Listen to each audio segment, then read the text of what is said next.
چیزیه که الکی تایم ویدیو رو و آموزش رو زیاد میکنه و خدمتتون عرض کنم که خودم هم چون نمیخوام از شاپیفای استفاده کنم و استفاده نکردم این کار بیهوده ایه. ولی حالا کامل میگم همه چیزاش رو که اون کسی که میخواد استفاده کنه اگه خواست شاپیفای استفاده کنه بدونه باید چیکار کنه.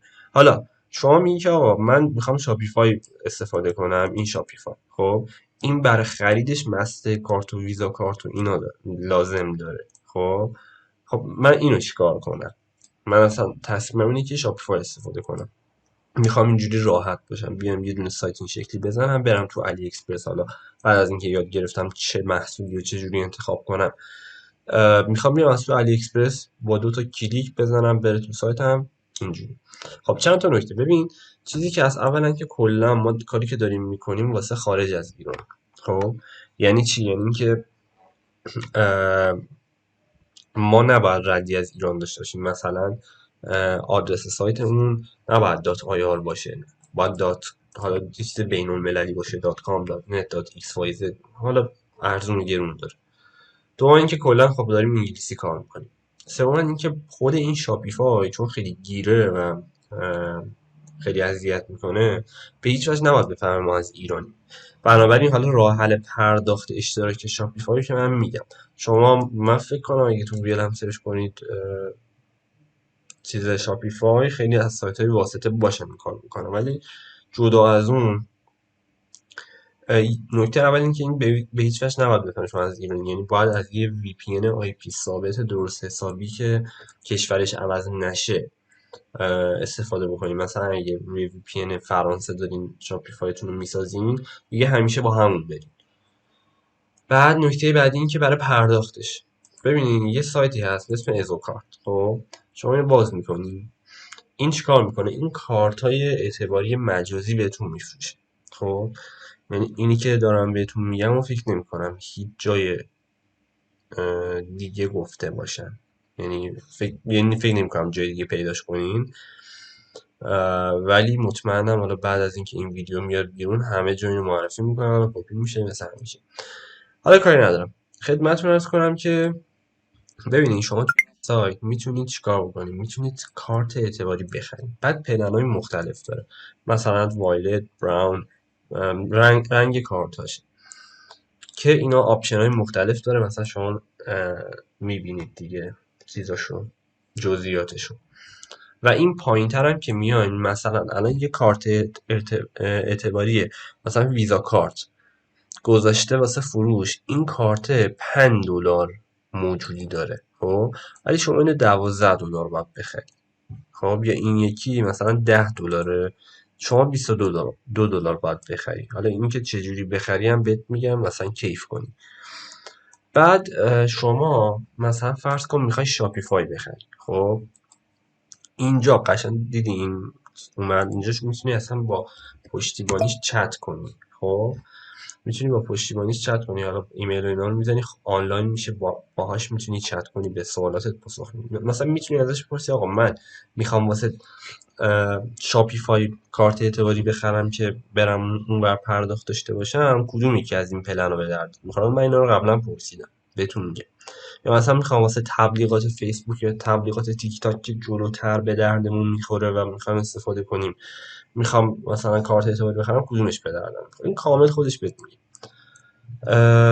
واسه شاپ اون چیزی که حالا کلا من دیدم مشترکم بین کارهای مختلفی که خیلی به درد میخوره، این پلن یلوش، یعنی یلو کارتاش از همه اوکی تر بود که حالا مستر کارت هم هستن.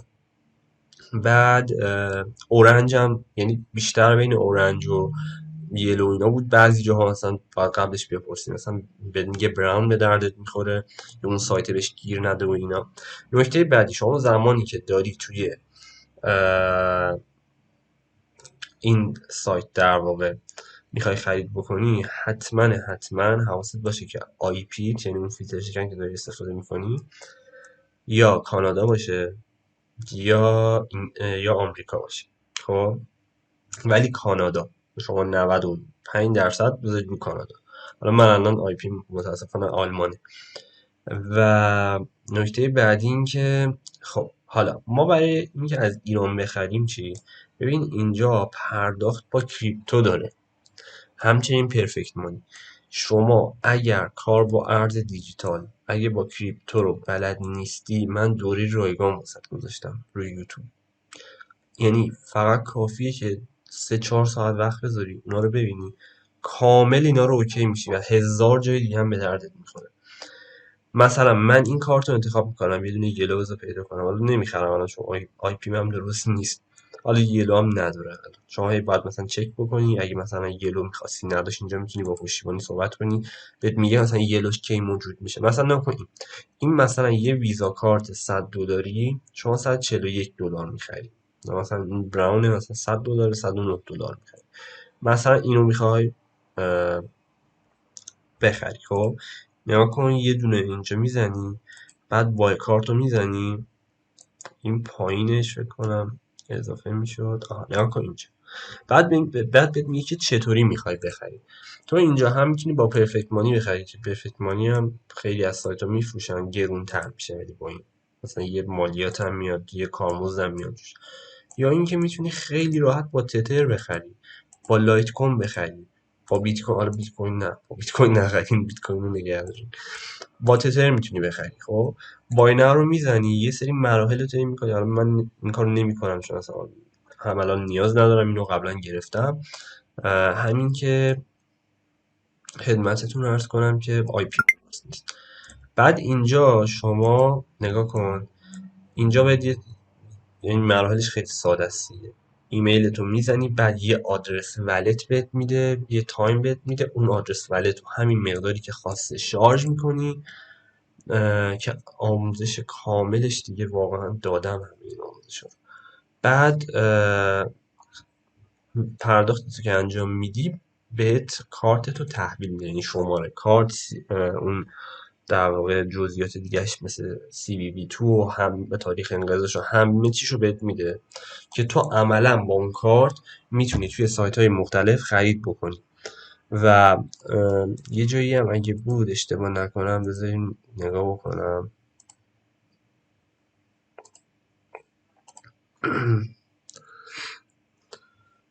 فکر میکنم که بهتون میگه که مثلا این کارت رو میخوای استفاده بکنی، باید خدمتتون رو عرض کنم که بذار من پیداش بکنم.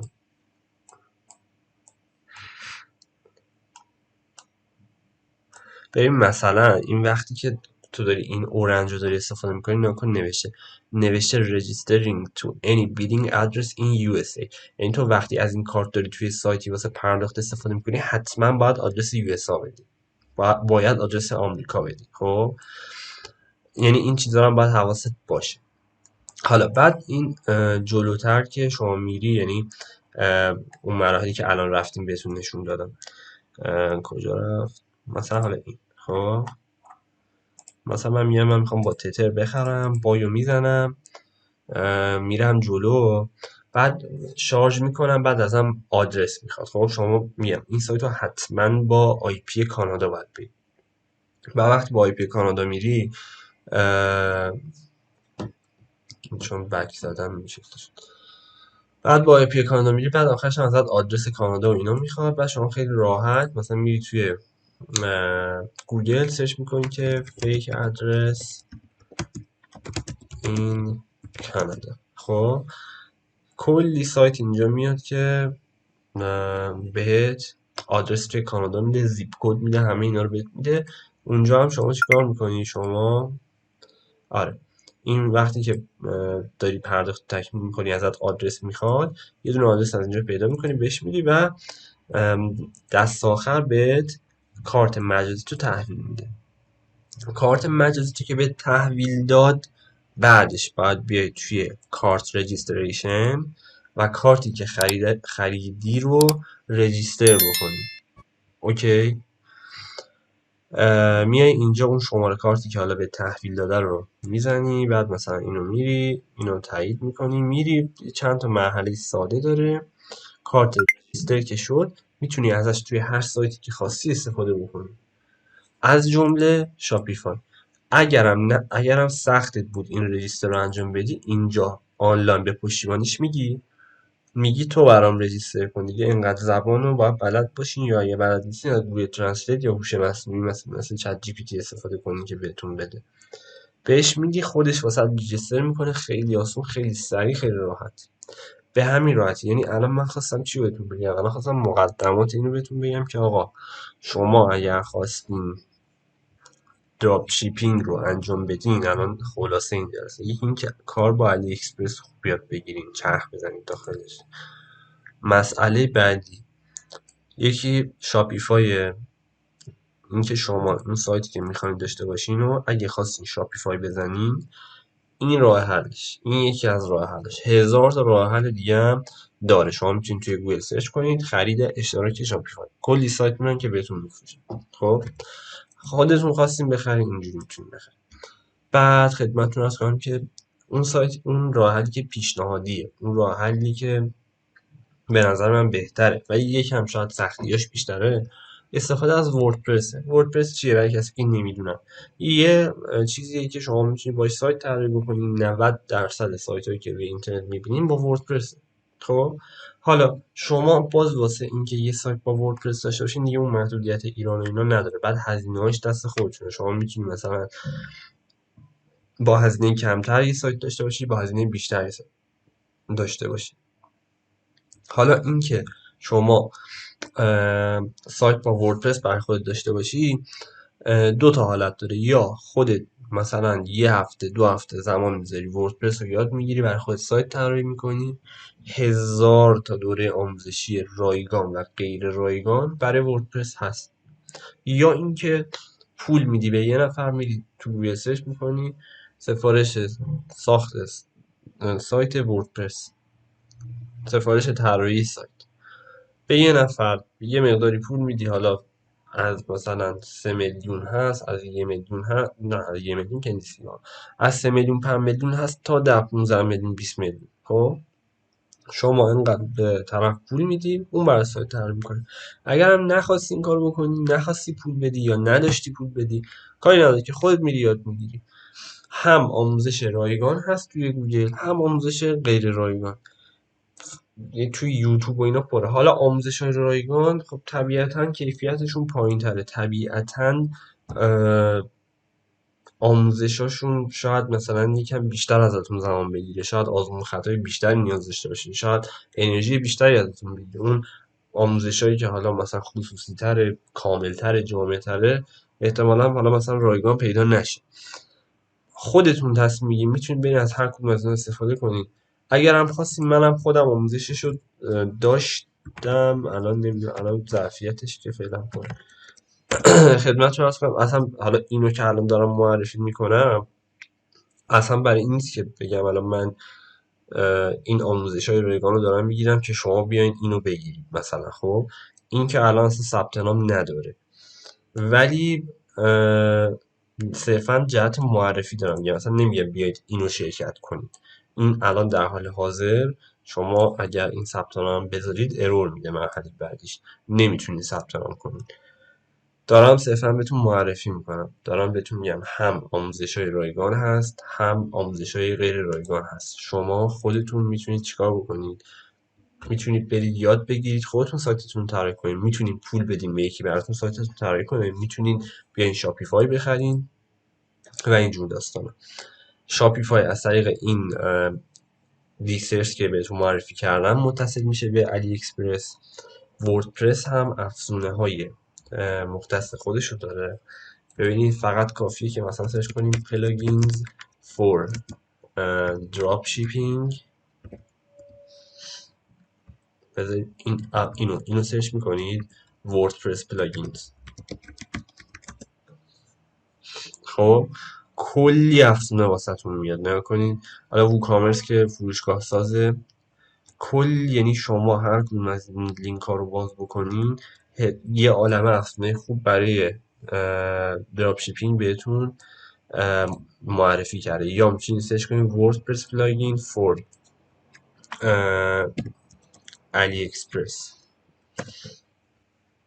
خب افزونهاش قشنگ کامل میاد. این مثلا این افزونه‌ایه که باش میتونین وردپرستون رو به علی اکسپرس متصل بکنید. خب ولی خب مثلا وردپرس دردسراش بیشتره، یعنی که مثلا شما باید زمان بیشتری برای اد کردن محصولات توی سایتتون بذارین، بعضی جاشو باید دستی درست کنین، عکسشو مثلا باید خودتون بذارین یا مثلا قیمتشو خودتون ادیت کنین، اینجور چیزا رو داره. یعنی شما میتونی اصلا از هیچ پلاگینی هم استفاده نکنی و خودت اصلا دستی خودت محصول اضافه کنی توی سایتت، عکس بذاری، قیمت بزنی، محتوا بنویسی و اینجور داستانا.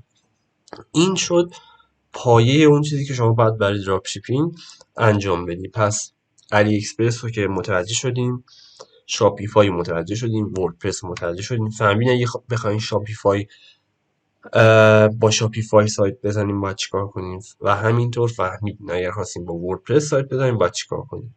شاپیفای که خریدنیه، وردپرس هم یا حالا خودتون یاد میگیرین انجام میدین یا اینکه به یکی یه هزینه میدین براتون انجام میده.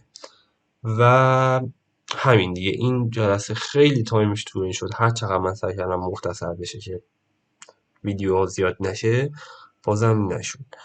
بنابراین ادامه آموزش ها رو من توی جلسات بعدی میگم و امیدوارم که به درتون خورده باشه و شاد و موفق باشید.